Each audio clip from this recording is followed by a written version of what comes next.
Salut tout le monde, c'est Jesse, et bienvenue dans une critique dédiée à la saison 2 de la série Marvel Daredevil. Et on recommence. On retrouve donc notre casting principal, composé de Charlie Cox, Eldon Henson et Deborah Ann Woll, qui reprennent leurs rôles respectifs de Matt, Foggy et Karen. Et on rajoute deux nouveaux personnages, Elodie Yung, qui joue le rôle de Elektra Natchios, la première conquête amoureuse de Matt, et Jon Bernthal, qui joue parfaitement le rôle du Punisher dans cette saison. Cette saison-là est très différente de la première car elle est divisée en deux arcs bien distincts. Un arc concernant le Punisher et un arc concernant l'organisation criminelle La Main, qui on a déjà eu des prémices dans la saison 1 avec les personnages de Nobu et Madame Gao. Dans cet arc-là, on retrouve aussi le personnage de Stick, toujours joué par Scott Glenn qui était déjà là dans l'épisode 7 de la saison 1. Et je vais d'abord commencer par cet arc-là, parce que c'est pour moi le plus mauvais arc de la série tout entière. À chaque fois que je grimpe ces escaliers, je me demande si je vais te trouver mort dans ton salon. Il se passe des choses horribles dans cette ville. J'en ai marre de m'excuser d'être ce que je suis. Cette ville a besoin de moi. Ce n'est plus ta ville. Mon système ne marche pas. Et si ça ne s'arrêtait jamais? La guerre est déclarée, Mathieu. La seule chose à faire, c'est se battre. Ils se sont donné un nom. La Main. Vous ne pourrez pas stopper ce que nous avons mis en route.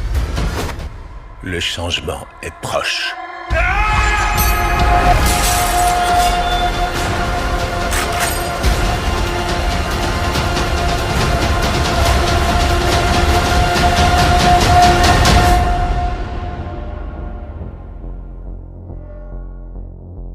Oh, dis donc, t'as pris du muscle? Ça me plaît, ça. Cet arc-là est malheureusement, pour moi, très brouillon, très mal exploité, très mal écrit. Bien que tout n'est pas à jeter, surtout le personnage d'Elektra que je trouve vraiment très intéressant à suivre. Son parcours est intéressant, voire même touchant par moments. Sa relation avec Matt est assez intéressante dans leur façon d'accomplir leur mission, car oui, Elektra, elle, tue sans hésiter ses ennemis, tandis que Matt non, ce qui donne des scènes assez drôles au passage. En ce qui concerne le reste de cet arc, il se passe pas grand chose honnêtement. On nous fait revenir le personnage de Nobu, qui était mort dans la première saison, car oui, La Main peut ressusciter des gens. On va maintenant passer à l'arc du Punisher, car honnêtement, je n'ai plus grand chose à dire. Je n'ai même rien à dire sur l'arc de La Main, et ce qui concerne Elektra, tellement on se fait chier durant tout cet arc.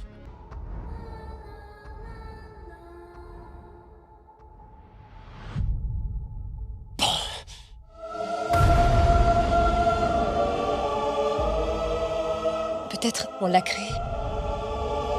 On est tous responsables.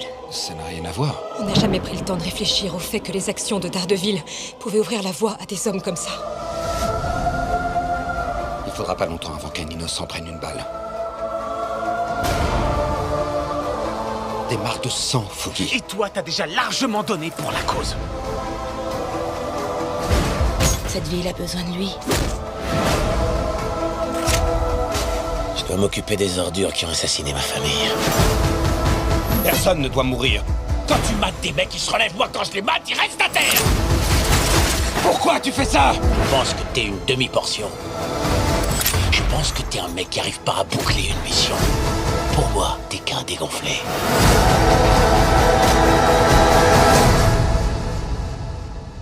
C'est qu'il suffirait de très peu de choses pour que tu sois comme moi.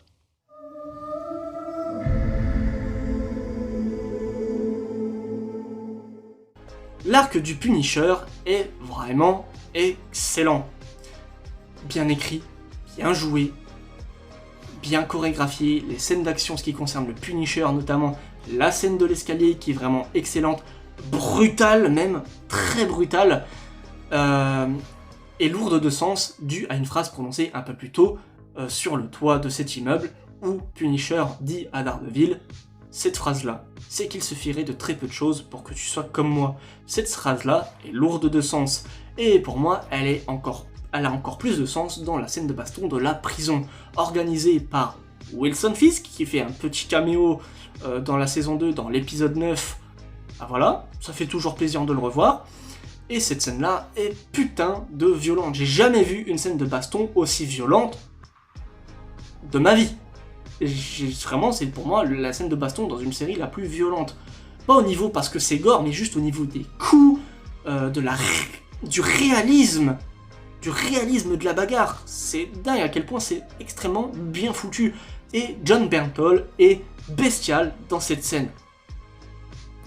En ce qui concerne le reste de cet arc, j'aime beaucoup la rivalité entre Matt et Frank, car ces deux-là veulent la même chose, sauver la ville de la pourriture qui ronge cette dernière, mais ils n'ont pas la même façon de faire. En effet, Matt tabasse les gens et les envoie à l'hôpital et ensuite en prison, tandis que Frank tue tous ses ennemis, tout simplement. Et quand on comprend ses motivations, on se dit, a-t-il tort ou raison ?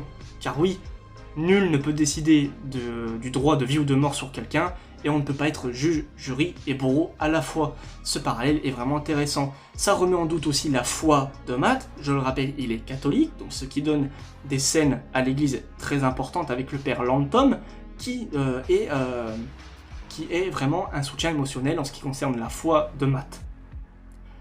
C'est une saison très divisée en deux. Ça reste très très bon la plupart du temps, mais assez brouillonne sur la fin. Même si cette saison nous a donné un excellent spin-off qui est The Punisher. On en reparlera dans une autre vidéo.